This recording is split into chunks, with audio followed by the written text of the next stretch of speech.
Summer transfer উইন্ডোতে east Bengal কিন্তু এবার আগুন লাগিয়ে দিয়েছে।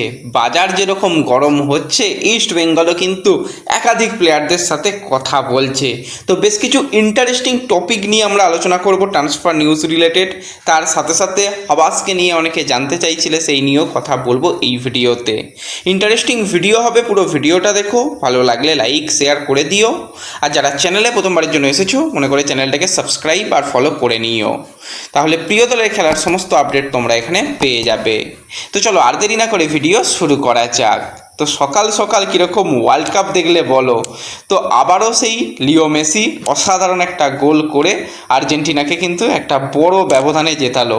তো সকাল থেকেই মোটামুটি সবাই আজকে আর্জেন্টিনার ম্যাচ যেরকম দেখেছো, তার সাথে সাথে তোমরা পর্তুগালেরও ম্যাচ দেখেছো। ম্যাচ ড্র হয়েছে, পর্তুগাল কিছু করতে পারেনি সেরকম।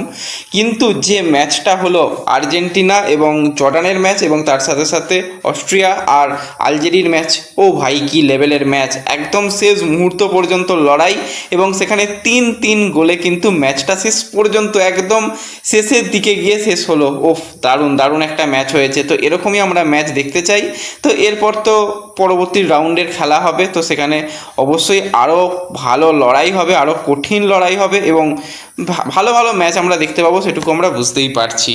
তো এর সাথে সাথে আমরা যদি একটুখানি ট্রান্সফার নিউজ নিয়ে কথা বলি, তো ট্রান্সফার মার্কেট জাস্ট জমে ক্ষীর হয়ে গেছে। কারণ প্রচুর প্লেয়ার এই বছরে ফ্রি এজেন্ট রয়েছে, এবং তারা চাইছে ক্লাব জয়েন করতে, কিন্তু ক্লাবরা তো তাদের প্রস্তাবই দিচ্ছে না। যেই কাজটা ইস্টবেঙ্গল মোহনবাগান করছে, বাকি দলেরা অতটাও অ্যাক্টিভ কিন্তু নয়।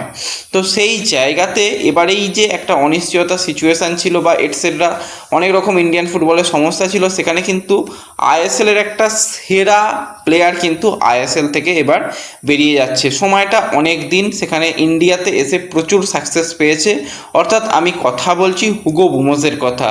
তো এই মিডফিল্ডার অবশ্যই ইন্ডিয়ান ফুটবলে আসে, এবং সেখানে এফসি গোয়ার হয়ে লিগ শিল্ড জেতে, মুম্বাই সিটি এফসির হয়ে লিগ শিল্ড জেতে, এবং মোহনবাগান সুপার জায়েন্টের হয়েও লিগ শিল্ড জেতে।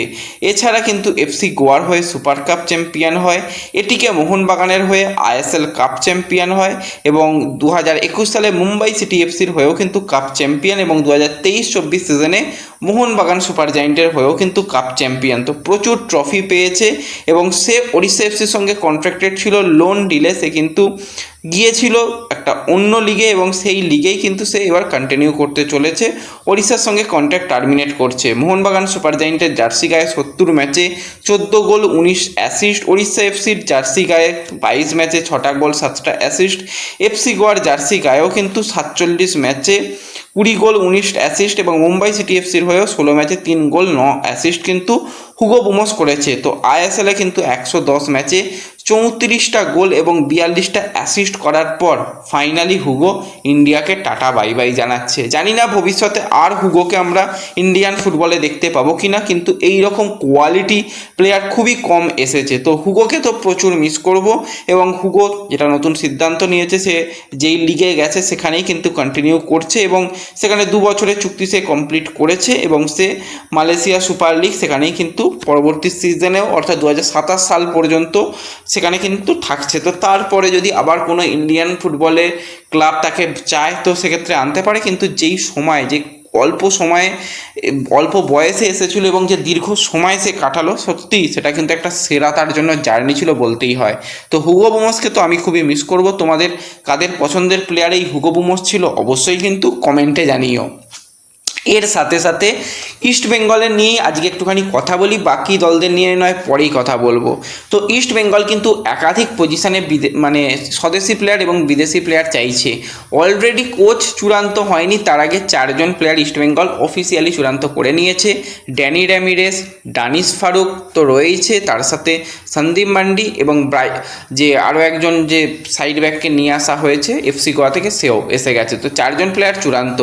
তো অবশ্যই ইস্ট বেঙ্গল একটা শক্তিশালী দল গঠন করবে এএফসিকে মাথায় রেখে, এবং সামনের ঘরোয়া টুর্নামেন্টকে মাথায় রেখে। তো সেই দিকে ইস্ট বেঙ্গল ম্যানেজমেন্ট কিন্তু নজর রেখেছে ডিফেন্সের বেশ কিছু কোয়ালিটি প্লেয়ারের দিকে, কারণ রাইট ব্যাক পজিশানে অবশ্যই সেখানে গুরুত্বপূর্ণ প্লেয়ার গত বছর পর্যন্ত ছিল। আমরা দেখেছিলাম রাকিব, কিন্তু ইনজুরির কারণে সে এই সিজনের বেশিরভাগ সময় থাকবে না, এবং তাকে যদি নতুন করে চুক্তি নাও দেয়, অবাক হওয়ার কিছু নেই। তো সেক্ষেত্রে সেই জায়গাতে অবশ্যই প্লেয়ার তো লাগবে। অলরেডি এফসি গোয়া থেকে একজন প্লেয়ারকে নিয়ে আসা হয়েছে যে রাইট ব্যাক ছাড়াও রাইট মিডফিল্ড পজিশানে খেলতে পারে।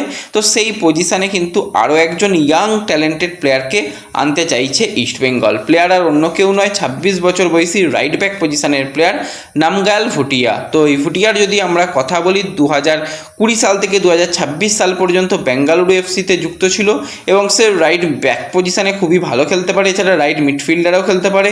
বেঙ্গালুরু এফসির ইউথ সিস্টেম থেকে উঠে আসা এবং ধারাবাহিক বেঙ্গালুরুর হয়ে যখনই সুযোগ পেয়েছে পারফরমেন্স করেছে। রাইট ব্যাক বা রাইট মিডফিল্ডার ছাড়াও সেন্ট্রাল মিডফিল্ডার পজিশানে খেলতে পারে। বেঙ্গালুরুর জার্সি গায়ে এখনও পর্যন্ত 60 ম্যাচে 1টি গোলের সাথে 2টি অ্যাসিস্টও রয়েছে। তো ডিফেন্সিভ ওয়ার্ক খুবই ভালো। Reliance foundation development league champion দলের সদস্যও ছিল কিন্তু এই নামগিয়াল ভুটিয়া। তো ইস্ট বেঙ্গল ম্যানেজমেন্ট এই প্লেয়ারের দিকে নজর রেখেছে। এছাড়া এই প্লেয়ারের দিকে নজর রয়েছে এফসি গোয়ার এবং চেন্নাইন এফসি কিন্তু বেশ কথাটা অনেক দূর এগিয়ে ফেলেছে, কিন্তু এখনও এই ফ্রি প্লেয়ারকে কোনো দল সাইন করাতে পারেনি। ইস্ট বেঙ্গল চেষ্টা করছে খুব ভালোভাবে। তো এই প্লেয়ারকে নিয়ে তো একটু চাপ রয়েছে। তো দেখা যাক শেষ পর্যন্ত নামগয়াল ভুটিয়াকে যদি ইস্টবেঙ্গল তুলতে পারে, সেটা কিন্তু একটা দারুণ ইস্টবেঙ্গলের জন্য কোয়ালিটি সাইনিং হবে, সেটুকু বলাই যায়। এবং এর সাথে সাথে একজন প্লেয়ার যে কিন্তু লাস্ট 2 বছর ধরেই ইস্টবেঙ্গলের টার্গেট লিস্টে রয়েছে, সেই প্লেয়ারের সঙ্গেও কিন্তু ইস্টবেঙ্গল ম্যানেজমেন্ট কথাবার্তা শুরু করেছে। তো সেই প্লেয়ার আর অন্য কেউ নয়, 22 বছর বয়সী জাতীয় দলের প্লেয়ার ম্যাকার্টন লুইট নিক্সন। তো এই ম্যাকার্টনের যদি আমরা কথা বলি, সে কিন্তু নর্থ ইস্ট ইউনাইটেড এফসিতে যুক্ত রয়েছে এবং নর্থ ইস্টের হয়ে প্রতি ম্যাচে কিন্তু ইমপ্রেসিভ পারফরমেন্স। আন্ডার-20 দল থেকে শুরু করে আন্ডার-23 এমনকি ন্যাশনাল টিমেও কিন্তু সে এই মুহূর্তে রেগুলার অপশান হিসাবে থাকছে, বেঞ্চ অপশানেও থাকছে, কখনও খেলার সুযোগও পাচ্ছে। সে ভার্সেটাইল প্লেয়ার, রাইট মিডফিল্ডার, তার ছাড়া কিন্তু attacking midfielder, central midfielder, defensive midfielder পজিশানেও খেলতে পারে। বেঙ্গালুরু এফসি বয়স ভিত্তিক দলে সে খেলেছে এবং বেঙ্গালুরুর হয়ে এখনও পর্যন্ত 63 ম্যাচে 3টি গোলের সাথে 3টি অ্যাসিস্টও হয়ে গেছে। জাতীয় দলের হয়েও কিন্তু 3-4টি ম্যাচে সে সুযোগ পেয়েছে। তো প্লেয়ারটা কিন্তু কন্ট্রাক্টেড রয়েছে নর্থ ইস্টের সঙ্গে। ট্রান্সফার মার্কেট অনুযায়ী তার মার্কেট ভ্যালু 1 কোটি টাকা মতন রয়েছে, কিন্তু সমস্যার ব্যাপার 2028 সাল পর্যন্ত কন্ট্রাক্টেড প্লেয়ার। নর্থ ইস্ট কিন্তু তাদের প্লেয়ারদের অবশ্যই ধরে রাখতে চায় এবং লাস্ট ইয়ারই ইস্টবেঙ্গল খুব চেষ্টা করেছিল এই প্লেয়ারকে আনার ব্যাপারে, কিন্তু শেষ পর্যন্ত নর্থ ইস্টের সঙ্গে কন্ট্রাক্ট এক্সটেনশন করে। এই বছর আরও একবার চেষ্টা চালানো হচ্ছে, শুধুমাত্র যে এই প্লেয়ারকে যে ট্রান্সফার ফি দিয়ে নেওয়া সেরকম নয়, তার সাথে সাথে প্লেয়ার আদান প্রদানেরও কিন্তু ইস্টবেঙ্গলের চিন্তাভাবনা রয়েছে। ইস্টবেঙ্গল থেকে কোনো একজন প্লেয়ার ধরো নর্থ ইস্টে গেল, কিছু ট্রান্সফার ফি ইস্টবেঙ্গল পে করলো এবং ম্যাকার্টন লুইসকে কিন্তু পার্মানেন্ট ডিলে নিয়ে এলো, সেই চেষ্টাও চালাচ্ছে। কিন্তু যেটা বললাম, কন্ট্রাক্টেড প্লেয়ার, এই ডিলটা কিন্তু ডান করাটা একটু হলেও চাপের ব্যাপার হবে। এবার অনেকেই অ্যান্তোনিও লোপেজ হাবাসের সিদ্ধান্ত নিয়ে জিজ্ঞাসা করছিল যে হাবাস কি করছে। দেখো, হাবাসকে তো সবই পাঠিয়ে দেওয়া হয়েছে, অফিসিয়াল যে কন্ট্রাক্ট পেপার পাঠিয়ে দেওয়া হয়েছে, শুধু সাইনিংটা বাকি রয়েছে।